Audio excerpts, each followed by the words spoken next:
Imagine being forced to walk 1,000 miles. No shoes, no food, just the sting of frozen mud slicing between your toes and the metallic click of rifles behind you. The wind howls through the pines like a curse.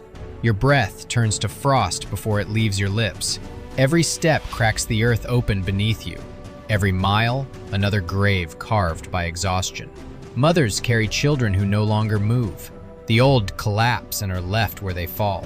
The sick whisper prayers to ancestors who cannot answer. 1 in every 4 will never reach the end. Some freeze in the rivers. Some starve before dawn. Others are buried in shallow graves, covered with branches, forgotten by morning.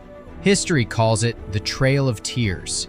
The Cherokee call it the Trail Where They Cried. But this was more than a forced march. It was a slow execution, a brutal attempt to erase a nation. And yet, even through disease, betrayal, and hunger, something endured. Their blood, their memory, their code. A survival written so deep that even now, hundreds of years later, it still moves through millions of Americans. Hidden, unrecognized, and too ancient for modern DNA tests to read. You can't see it on a report. You can't measure it in percentages, but it's there. In families who whisper of Cherokee roots, in stories passed down like sacred embers, and in genetic markers that puzzle scientists to this day.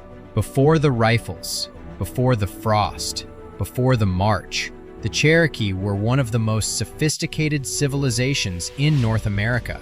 They built towns with walls of timber and clay, organized governments, and wrote constitutions before most of Europe gave rights to its citizens. They published their own newspaper. They ran schools. They lived by law, language, and ceremony.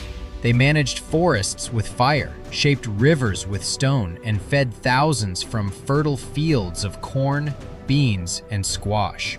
This was not wilderness. This was a designed world, crafted by hands that understood balance. A world of ritual and rhythm, not chaos and chance. Then came the plagues, invisible and merciless. Smallpox swept through like fire on dry grass, killing nearly half the nation within months. Entire towns fell silent, their hearths still warm, their people reduced to ash. Before we climb deeper into this story, what do you think? Does DNA tell us who we are more than borders ever could? Drop your thoughts in the comments and subscribe, because here on Savage Past, we go deeper than history dares. The Cherokee before contact.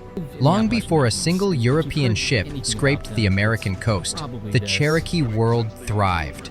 By the 1600s, more than 20,000 people lived across the green spine of the southern Appalachians, not in scattered camps, but in permanent towns, each with its own council house, palisaded walls, and a ceremonial plaza that pulsed with drums, smoke, and song. This was a civilization long before anyone called it one, a society bound by law, kinship, and rhythm, where the land was not owned, but obeyed. Archaeology tells the story their ancestors began. The Cherokee inherited the bones of older empires, the Hopewell and Mississippian mound builders, cultures that carved entire landscapes into sacred geometry, earthen pyramids aligned to the solstice, trade routes that reached from the Great Lakes to the Gulf of Mexico. Copper, shells, and obsidian moved like blood through their world. The Cherokee didn't just inherit that power, they refined it. Their language, zoology, stood alone in the South, a southern outpost of the Iroquoian family. It carried echoes of a long migration from the north. Every word, every law, every ritual revolved around balance. Between the 7 clans, between people and earth, between the seen and the unseen. They burned forests deliberately, using fire as medicine to renew the soil. They shaped rivers for irrigation and navigation.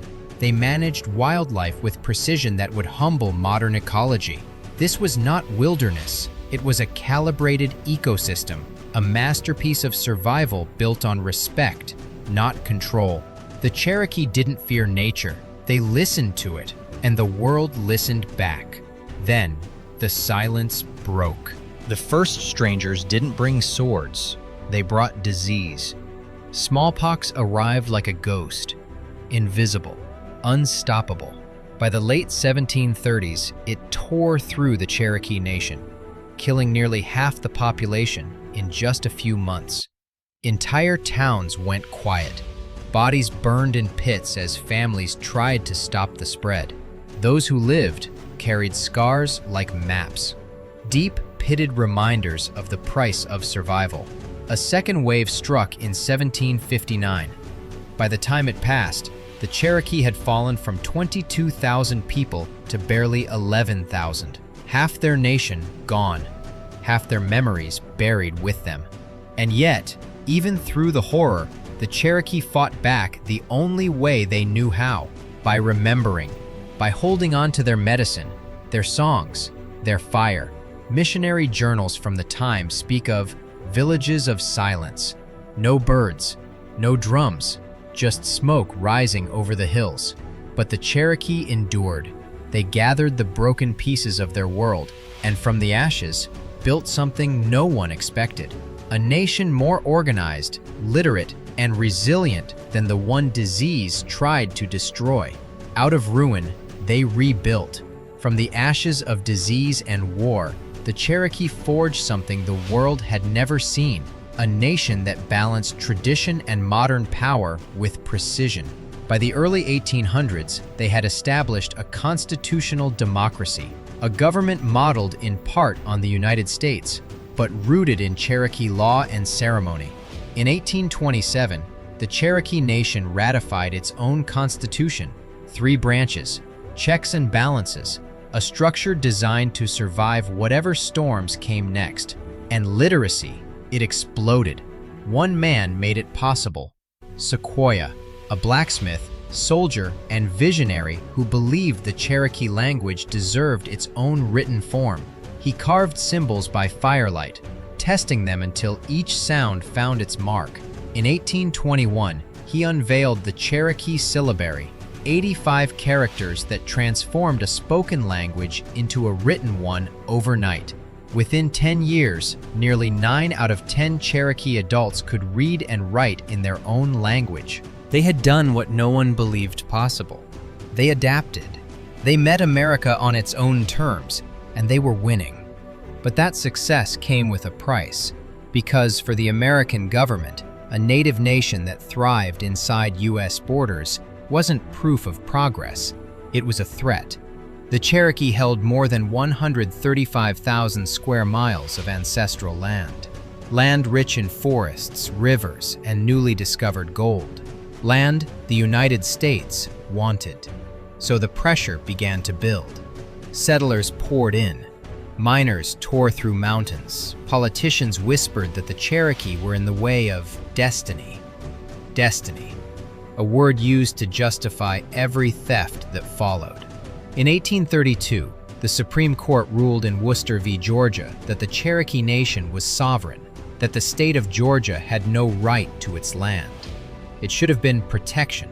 It should have been peace. But President Andrew Jackson had other plans. He sneered, "John Marshall has made his decision. Now let him enforce it." And with that, the verdict meant nothing. The ink of justice hadn't even dried before the Indian Removal Act of 1830 was signed into law. The Cherokee fought back with diplomacy, petitions, and appeals, but the government didn't want peace. It wanted their land. And soon, the soldiers came. The soldiers came at dawn, bayonets flashing, doors splintering, families dragged from their homes with guns pressed to their backs. Children screamed as they were torn from beds still warm from sleep. Mothers begged to bring blankets, food, the old. The answer was a rifle butt to the ribs. The Cherokee were herded into stockades like livestock, corralled behind fences of splintered wood and wire. There was no time to bury the dead, no time to gather belongings, only the orders: move west, now.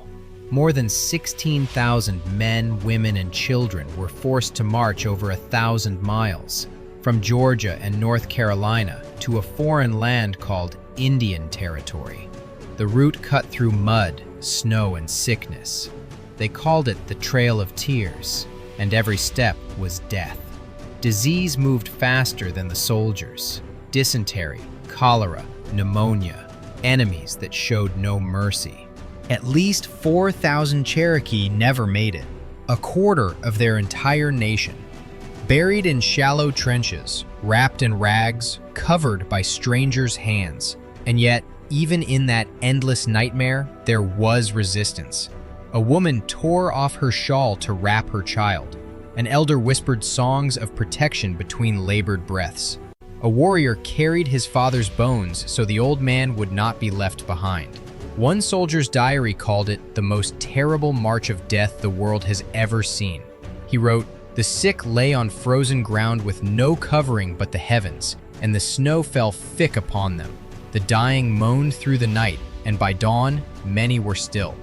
But even as their bodies broke, their identity refused to. Language survived in whispers. Stories survived in breath. The fire, the one they carried from their homeland, never went out. When the survivors finally reached the new territory, the land was dry, cracked, and foreign. They had lost everything: homes, relatives, nations. But they still had each other. Out of that dust, they built again. A new capital at Tahlequah. New councils, new laws, new hope. The same constitution that had defined their nation before the march was rewritten in blood and grief, and signed again as a promise. We are still here. And somehow, they were. The war didn't end when the march did. It only changed shape. The Cherokee who survived rebuilt their homes in Oklahoma, but they lived under new laws, new rulers, and a government determined to finish what the march had started. The campaign to erase them shifted from land to identity. The battlefield became the classroom. By the late 1800s, the U.S. government opened boarding schools for Native children. Thousands were taken, sometimes by force. Their hair was cut, their clothes burned, their language beaten out of them. They were given new names, told their old ones were shameful, told their gods were gone, told their parents had been wrong to remember. One federal report described it clearly. The goal is to kill the Indian in him and save the man. By 1926, 80% of Native children across America were trapped inside those schools. For the Cherokee, it meant losing more than words. It meant losing rhythm, prayer, and memory. Some children whispered songs into blankets so no one could hear. Others carried sacred words hidden like smuggled fire. The United States called it assimilation. The Cherokee called it survival. Even when Christianity tried to overwrite their ceremonies, they found ways to merge old symbols with new ones. The river ceremonies continued in secret. Masks were carved in hidden workshops. Basket weavers disguised sacred patterns as decoration. Every act of creation became resistance. Every word remembered was rebellion. They weren't supposed to survive, but they did. For centuries, the Cherokee story was told in smoke and silence. But now, science is beginning to confirm what the old songs already knew. When geneticists began mapping ancient DNA, they found something that didn't fit the standard model. The Cherokee carry native haplogroups, A, B, C, D, and the rare X, but in frequencies that don't match any other tribe in North America. Even stranger, traces of European and Middle Eastern haplogroups, T and U, appear in some Cherokee maternal lines that predate modern colonization. Some researchers dismissed it as intermarriage during the 1700s. Others, looking at the depth and diversity of those lineages, believe it may be far older, perhaps a trace of ancient transoceanic contact long before Columbus. On the paternal side, a similar pattern appears. Most native groups carry the Q haplogroup, but among the Cherokee there are high levels of RM173, a lineage common in Europe and the Near East. The data is still debated, but one thing is clear. The Cherokee genome doesn't follow anyone's expectations. It's a mosaic, a map of migrations, collisions, and survival strategies that stretch across continents and millennia. And the mystery doesn't stop there. When millions of Americans take commercial DNA tests, many who know their families descend from Cherokee ancestors get shocking results. 0% Native American. Not because their stories are wrong, but because the companies don't have Cherokee reference data in their algorithms. Their DNA simply doesn't exist in the system. It's an erasure by omission, a scientific blind spot that hides millions of living descendants. This is more than a genetic anomaly. Today, the Cherokee Nation is the largest Native tribe in the United States, over 450,000 members strong. Their government runs schools, hospitals, and businesses that pour billions into the Oklahoma economy. They own companies in healthcare, technology, and cultural tourism. But what matters most isn't the economy, it's the revival. Language immersion schools are teaching children to speak Cherokee from their first words to graduation. Smartphone apps and online dictionaries carry Sequoia's syllabary into the digital age. The same symbols once carved by firelight now glow on screens around the world. There are fewer than 2,000 fluent speakers left, but every child who learns is a spark against the dark. Traditional medicine, long outlawed, has returned. Ceremonies once hidden are public again. Artisans carve masks, weave baskets, and fire pottery using the same materials their ancestors touched centuries ago. Each creation carries a message. We are still here. From the ashes of removal, from the silence of boarding schools, from the confusion of genetic erasure, the Cherokee endure. They survived the swords, they survived the plagues, they survived the march. And now they are writing a new chapter. Millions of Americans carry Cherokee ancestry today. Some know it, most don't. Family photos hide high cheekbones and dark eyes. Stories whisper of a grandmother born in the mountains. But the records are missing, and the science can't see what the blood still knows. They are the invisible descendants of a nation that refused to vanish. Their identity is not a myth. It's written in bone, in story, in rhythm. The tragedy of the Cherokee is not that they were conquered, it's that they were misunderstood. The world remembers their suffering, but forgets their brilliance, their cities, their laws, their vision. They weren't just victims of history, they were architects of survival. And in their endurance lies a message for everyone, that culture can outlast conquest, that memory can defeat erasure, and that blood carries stories no empire can destroy. If you stood on the Trail of Tears today, you might hear nothing but wind through the trees. But listen closer. That wind carries songs older than this country, songs of fire, rain, and return. Every step they took left more than footprints. It left a code, a survival pattern carried in DNA, in spirit, in story. It runs through millions of veins, a reminder that strength isn't about conquest, it's about continuance. The Cherokee story isn't ancient history, it's America's living heart. Thank you for watching. Be sure to subscribe and join us for the next episode, where we uncover more untold stories from humanity's past. Each video takes us deeper into the mysteries of history, connecting us to the people and events that shaped our world today. Because here, on Savage Past, the past doesn't stay buried, it still bleeds through us.